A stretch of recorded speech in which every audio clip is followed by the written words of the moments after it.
Welcome to the Combative Nerds Podcast. Join us while we break balls and try to outwit each other at every turn while debating all things nerdom and trying to make sense of this world. Look, I'm not gonna lie, it's a Herculean task and I'm not sure we have enough brain power to do so. At the very least, we can laugh and offend each other through the process. Thanks for sharing your day with us. Now on to our show.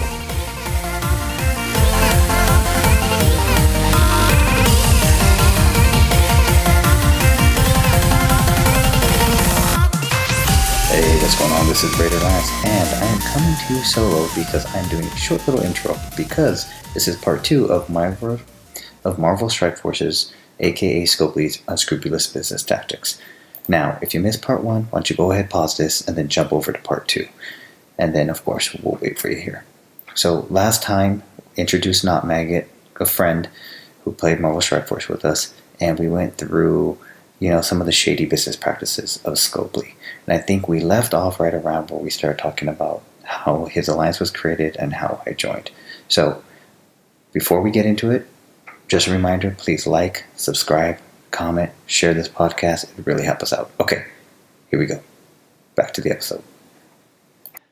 I start Marvel Strike Force again. But here's the thing. I thought back, okay, how did I feel the most connected? Well, it was through a group. I stumble into what is Exodus now, the alliance that I lead, and it's a couple of guys that started, that are veteran players that started alternate accounts to help bring people over from this other game, explain the correlations that are similar. I didn't That's know how that. I got started. Okay. Yeah, they actually they saw what was going on. They saw this huge influx in the recruiting areas of all these former Galaxy Heroes players. And so I was one of them. Exodus is a great name. That's why it's named what it is. It was literally the mass awesome. Exodus. Isn't that fantastic? That's where it came from. And we should say the cluster is WeaponX and Marvel Strike Force. So Exodus is part of the cluster. Quick question. Yep. How many alliances are in the cluster now? Because when I left, it was, I think, like 15 or something like that. But we were losing alliances quick. Yeah, I think our magic number right now is probably somewhere in that 14 to 15 range. We've picked up one. So you still have it. Okay. Yeah. So what ends up happening is like, right now recruiting is what it is. I mean, and Scopely helps zero. Scopely's new invention is that they will now make alliance recommendations. Others like you have joined this. Basically, they're basically saying, hey, we haven't gotten enough from you, so let's put you into this room. And, they're basically playing Queer Eye for the Straight Guy with players now. Yeah. And they're like, here, just, you dress funny. Go over here and let them fashion you up a little bit. Or, you don't play hard enough. Let's go over here. And if it doesn't work, they're not out anything. Yeah, let's leave that for our next conversation because I definitely want to talk about recruiting and just what a nightmare it has been. But we'll save that for the next episode. So yeah, I hate Marvel Strike Force. And that's why I had to leave. But I'm sorry, let's get back to the creation of Exodus and all the people leaving Galaxy of Heroes over to Marvel. Yeah, so we make this mass exodus, right? And so we end up getting connected, and I start seeing a couple of the veteran players getting a little bit bugged out as far as like it's 2 accounts or more. Even some of these guys were fucking nuts and they had multiple accounts that even more than that. Geez. So, or they have personal issues, real life kicks in, it's a bitch. And so we start adding and subtracting along the way, which is typical. Mm-hmm. Kind of just the typical attrition of, a player starts out, he joins this group and it's like, this ain't for me. And he bails, right? Mm-hmm. So we end up with this really strong, fun group of like delinquents that, really kind of fit this motley crew. And I start seeing a couple of the leadership team, so you have your alliance leader and then you have some captains that kind of help do different things across the alliance, right? Sure. They're kind of just the mid-tier board of directors, if you will, right? Yeah. So they're helping out and everything, but then we start seeing one go away, another one go away. And pretty soon it's all fallen on the alliance leader who kind of, in my opinion, was one of those guys that I really enjoyed talking to him. Again, this is all over Discord. Very little, you don't know these people. You could be getting catfished. You have no fucking clue, right? Sure. So we start chit-chatting a little bit and you start kind of getting to know the guy and you realize, okay, this alliance leader is all by himself. And so me being the type of person that I am, I'm always like, hey, how can I help? Right? So I just kind of ask the question, hey, what can I do? Yeah. Yeah. And so I'm just like, how can I help you? Like, I mean, I see this more and more of these responsibilities that I know nothing about are falling on you. And that can't be healthy mentally. That can't be healthy. This is your second account. So how can I help? And so I become a captain, right? And so then another captain leaves. So it's literally just me and him. Oh, And my heart sank for you. Yeah. But I'm new. This is exciting. We have a good team of fun people. And so I get promoted to captain. And in the meantime, we're talking like via messaging, in Discord constantly, almost like two dating lovers would, right? I mean, hey, how'd your day go? Personal shit. Like you start to get really personal with these people the more you spend time with them. You realize they're actually just people too, right? Yeah. They could be a weirdo, but they're good people. So the conduit is the game, right? So you go from talking about the game to talking about each other, and you just kind of get to know these people, right? So we just kind of form this really close friendship. And he starts talking about how this is like, frustrating him. It's hard on him and this, that, and the other. So I'm like, well, we need to look to see if we can find any other people to help lead this. Sure. And he goes, okay, why don't you go looking? I start having little one-on-one conversations with a couple of the players across the board. I mean, some of them were the top players in our group. Some of them were just the chattiest Cathys that just talked a lot. Some of them gave shitty advice. Some of them gave good advice. But, sure, across the board, we had our weakest fucking player in our alliance as a captain because he was engaged. He was one of those players that I called him a player of the people, a captain of the people. He was going to be literally the guy that I've got 10,000 less power than you, but I'm going to give it everything I have. And that's what I appreciated. I appreciated the effort. I'm like, I want you on my team. Like, I want you demonstrating to people from the middle or the bottom of the rosters to be able to actually do this. And so we did. And that was a lot of fun. And then before I knew it, I get a message from a leader. It says, hey, congrats on forming your new team. You're the alliance leader now. Boom. And that was it. Right. And he's like, and now you need to find a replacement for me. Now, with all of that in mind, I need people to understand who haven't played MSF. What Not Maggot just talked about was kinship, building something together, investing himself. That is who Scopely plans on churning against each other for the peer pressure to buy these loot boxes. Like, that's how insidious this is, right? You're not only letting your alliance down, you're letting your friends down, right? If you don't get that 100% on your raid because somebody got sick or because somebody couldn't crush that node, you don't want to let your friends down. You're going to buy that pack so that you can fucking build up your stupid Wakanda team so you can pass it dumb nodes in Gamma, right? Or your stupid Pimtech team. Like, you're going to spend the money so that you can help out on those raids. And that is why I hate Scopely so much. It's like, how could you do that to friends? Put them in those shitty positions. So, I had to. Oh yeah. I can't tell you the number of times that in our chat where it's like, okay, how close could you get? Right. Yes. And if you could, would can you core it? $5? Yeah. Or would an extra $10 in cores do it? Like, you literally are starting almost like little, alliance GoFundMe's, kind of things. And so, like, to your point, Scopely is taking something that, to be frank, is the very reason why people put up with their bullshit. Right. And they're literally turning it into what they're hoping will be Lord of the Flies. Yeah. It's a great analogy. Yeah. It's like you said, it's sinister, it's insidious. But here's the thing. That very same thing that they're trying to destroy is also what's keeping people putting up with their shit. Yeah. Because, I want to quit. Well, just don't spend any money. Okay, cool. So then they grind. Yep. And then eventually they get, they get burned out. And so that's when you have to just, especially as a leader.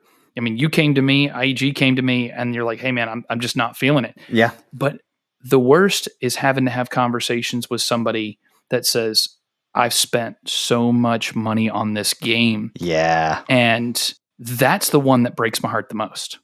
Yeah. Because when they start coming to you saying, this is causing me financial problems in real life. Oh my goodness.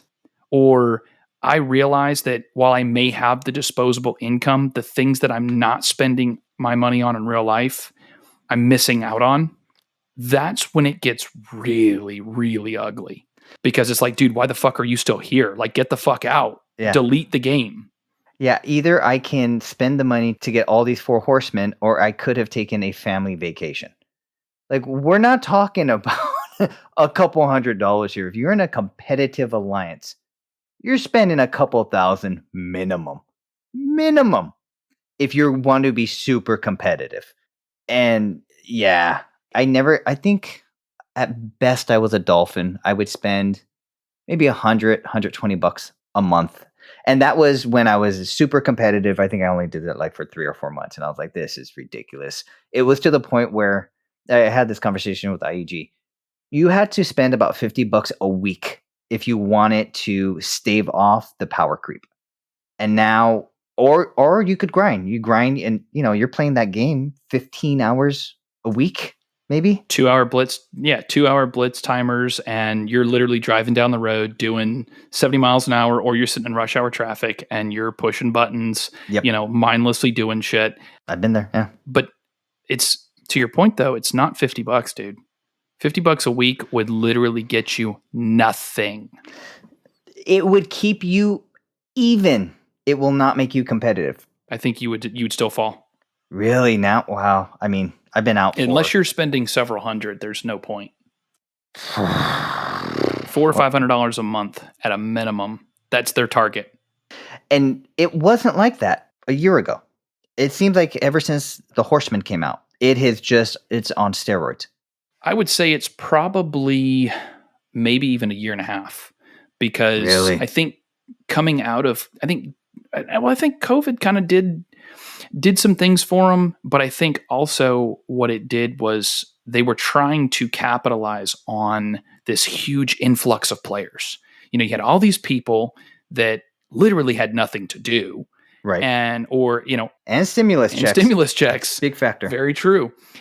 And yeah, you could buy GameStop stock, or you could buy the next character that they dropped, right? Yeah. And so they had all these things, and then they're like, okay, now that we have all these people and they've spent this money, how many of them are in that sunk cost fallacy where I've already spent X, so what's another $20, right? Or it's going to devalue what I've spent, so I should spend more, right? All of those factors, again, all of them preying on mental games. Like they're playing mental games with you. They're not playing like, if you buy this, you get this, right? You go to the grocery store, you know exactly what you're going to pay. Right.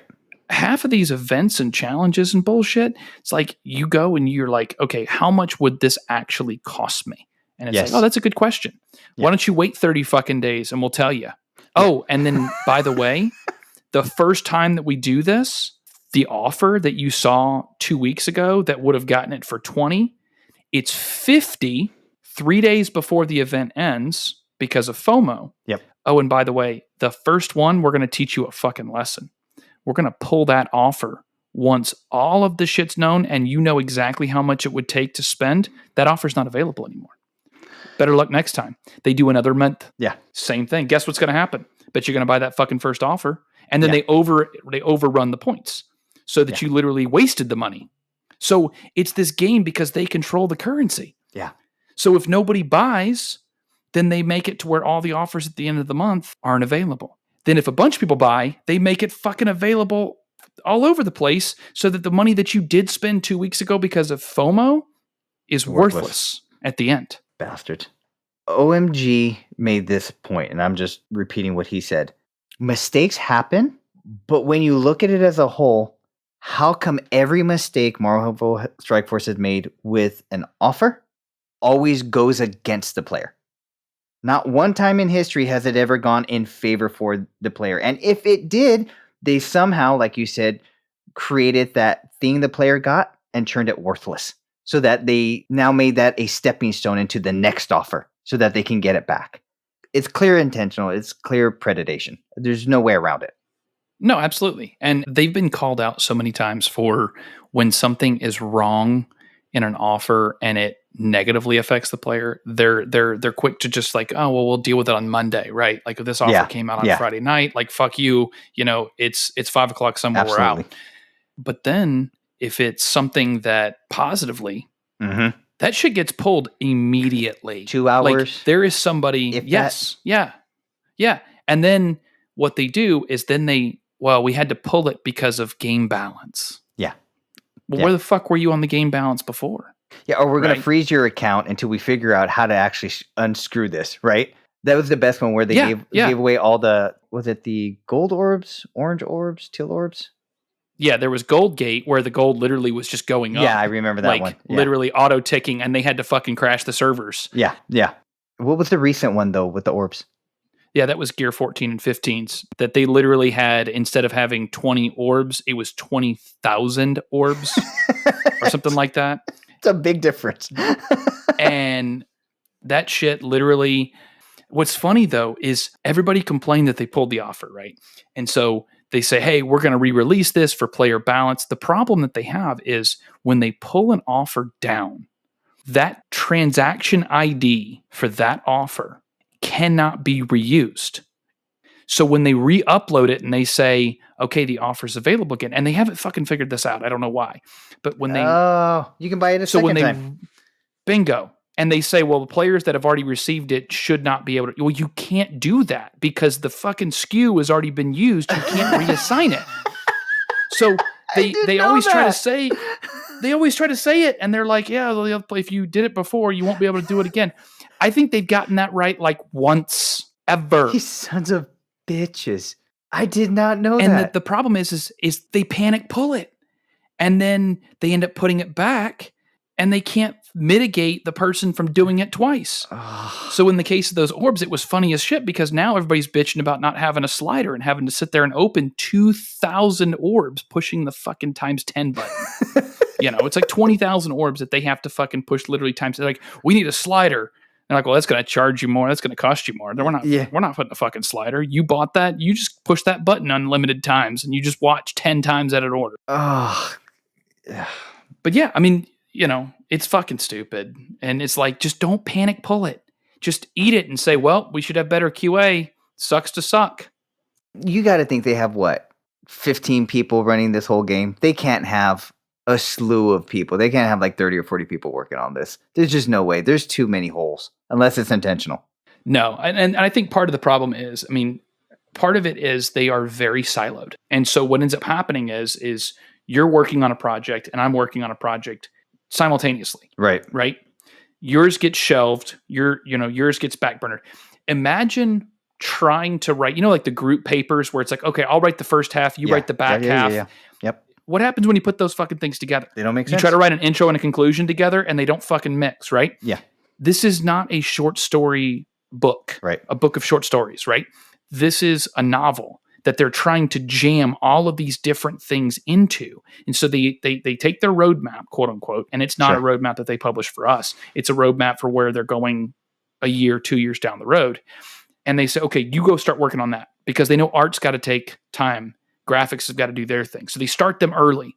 Rather than taking just the models, they take the code and everything. Mm-hmm. The problem is half the fucking things that are broken now when they start working on that get copied into the live game. Broken parts and all. So shit that they fixed since then get put back. Interesting. And then they have to hotfix it. They have to patch it. But it's cheaper to do that than it is to spend the time checking it along the way. And their version of QA, like when they're like, oh, it's game balance, they're not doing game balance where they're actually sitting down like you and I would and play like the player experience. They're going through and saying, how many times do I push sim? How many times do I get the intended outcome? How many times does this team beat that node when I push sim over and over and over again? If it's 100%, my job is done. It is an ongoing joke that I've heard many times while playing Strike Force is that the players are the quality control. Because we're going to bitch about it on Discord, the content creators are going to bitch about it, or the players are going to do it on Twitch. Or they even created the envoys for it, right? So players are the QA, which means you're intentionally releasing with mistakes that you're going to have to resolve later. It's a bad business model. It's a profitable business model, but it's a bad business model for happiness. And what do they do if they break something? What do they do when they have one of those issues? They either freeze it or reset it. Right, but what do they do for your inconvenience? Oh, they give you they give you a apology care package that usually doesn't really help that much. But they're giving you fake currency that they control constantly because it's cheaper to give you fake currency that doesn't have any monetary value other than what you assign that value to. I see your point. Now, when they give you that shit and they say, oh, all of these players just got a little bump, and so they're progressing faster than we expected. So what do they do on the next event? Instead of giving you that shit, they take it off the back end. Or they increase the requirements, so they basically dilute what they gave you. It's the whole inflation model. Exactly. Right? That the US is doing with the currency. Yeah, I mean, it's like when they control the supply and they control what comes out later, they have both ends. So what they're giving you looks like it's appeasing, but at the end of the day, it doesn't really change anything, because if they give you a shit ton of Gear 14 and Gear 15 orbs, guess what they didn't give you? They didn't give you any training modules. They didn't give you any gold. Exactly. So what do? They make minions required for the first 2 fucking nodes of the Death Scourge. Why? I heard. For reasons and things. Yeah. Get fucked. Yeah. If I hadn't already quit, that would have been reason number 1, requiring minions. But the reason I quit was when they started making Horseman costume requirements for the Horseman nodes. I was like, I'm out. When you were making costume required, I was done. They don't make them required. They do for the specific events for... No, they award them. I thought, no, don't make me pull up my phone.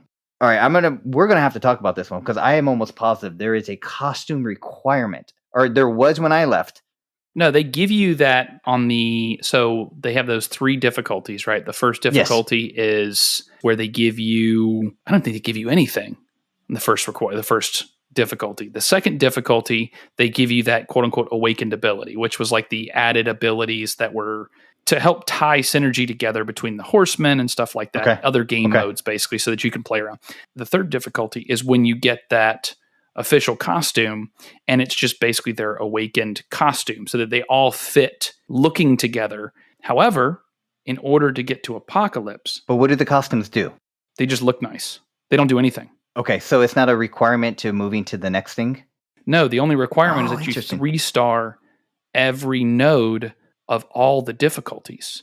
Those are fucking hard at the last level. Oh, the Morgan Le Fay one was fucking ridiculous. Yeah. And the reason, part of the issue, they had some issue with Agatha that was actually, it wasn't in the kit, but it was actually making it, I can't remember if it was making it easier or harder, but they fixed it and they published about it, and they were almost expecting like a pat on the back for it. And it was like, you just made this thing actually harder. Oh, of course. But yeah, I mean, but the whole thing is now is think about it. So in my case, like I've unlocked every one of those. Okay. Right? Ground out, get the bare minimum shit, like, watching content creators on min-max and this stuff, trying to do the best I can because I don't want to spend them. I'm not the target market for these people. Right. And so now here I am at the very end, getting ready to unlock the 4th of 4, right? All right, unlock the 4th of 4. Whatever requirements that they stick on Apocalypse, I'm 4 out of 5 characters into the release. Sure. So for everybody that looks at me and is like, okay, are you going to spend if they come out with some ridiculously hard requirement? Yes, of course you are. For a lot of people, the answer may be, well, how much do I have to spend? Yeah. And they win. Yeah, you're going to do it. You have to do it at that point. Yeah, why wouldn't you? You already spent your time, your energy, your frustration. Of course you're going to spend. You're neck fucking deep in it. Yeah. I mean, you're literally up to your fucking eyeballs, and they're saying, okay, well, the end is almost in sight. But guess what's going to happen January 1st? Now, obviously, this is actually going to end up, they said it was supposed to be at the end of this year. It's probably going to carry through because Apocalypse isn't going to come out this year. Okay. No fucking way. Because they're getting ready to go out on their 3 or 4 week vacation holiday break. Yeah, that they do every year. And so you're talking February, right, before any of this actually finalizes, right? Right. But what do you think is going to happen as soon as Apocalypse is over? I mean, what happened when they got done with DD4, DD5, right? Next thing. They released this new character. That character's fucking obsolete after 3 months. Yep. They're going to create the Apocalypse counter somehow. Yeah. And that's where Galaxy of Heroes did it, where they were a little bit, the way they approached it was, we're going to bring balance with our Galactic Legends. We're going to release 2 at a time. You had to select which one you wanted to go for, because it was almost even financially impossible to unlock both at the same time. Got it. You had to unlock one and then grind to unlock the other. And they were going to release them, I think it was like 3 or 6 months apart or something like that at a minimum. And so, but you had to pick one if you were going to go after them. And so, but each one was designed to basically kind of, almost gridlock, check or draw, against the other, so that no matter which one you chose, you weren't up shit's creek without a paddle. But then the next pair would be, one may counter the other. So now you have 4, and 1 may counter number 4, and 2 may counter number 3, but 3 and 4 were balanced, and 1 and 2 were balanced. Interesting. And so there was this weird dynamic that they were releasing them in pairs, whereas Scopely's doing it based on game modes. So you don't feel as bad for going after these things because, like, oh, well, I don't necessarily give a shit about war, so fuck Red Hulk. And, oh, well, I love Cosmic Crucible, so I'm all in with Unlimited X-Men and Rogue. I never caught that. That totally makes sense why they would do it that way. One player is good for each mode. And then you have to build the team around that player. That was their intention, 100%. And so... Jesus. I mean, to me, though, I like that better because I'm not an Arena fan. Personally, I fucking hate Arena. Sure. I think it's stupid, and I think one thing that Capital Games got right at Galaxy of Heroes is they pulled all the fucking Arena rewards out of Arena. Okay. And they put it in Cosmic Crucible, the Galaxy of Heroes original, which was Grand Arena or something like that. Yeah. Scopely ripped that off and called it Cosmic Crucible. Sure. But they put all the rewards in there so that it was, instead of being subject to your Arena shard, right, that you don't control, they were putting you against 8 other people and saying, you guys fucking duke it out. Winner take all. It makes more sense. Well, sorry to cut you off. I know we could talk about this all day. We have gone long. I'm probably going to split this up into 2 episodes, part 1, part 2, and maybe throw in a little intro to give people. But it is awesome finally seeing you in person and talking to you. And we didn't even get to talk about what I really wanted to get to, which was the horror stories of being an Alliance member or playing the game. So we're going to have to do a part 3 to this if you're up for it. That sounds great, man. I enjoyed it. That's awesome. You're a natural at this. So we're going to wrap this up. If you guys are willing to listen, we are willing to talk. Appreciate it. Catch you next episode. That's it. That's our show. Thank you guys so much for hanging out with us for 2022. We hope you have a safe and blessed 2023. Please do us a favor, like, subscribe, share this podcast so we can get some traction. Once I get around to it, check us out on our socials. The Bad of Nerds on Patreon, Instagram, Facebook, LinkedIn. You know the deal. Thanks for hanging out, and we will see you next episode.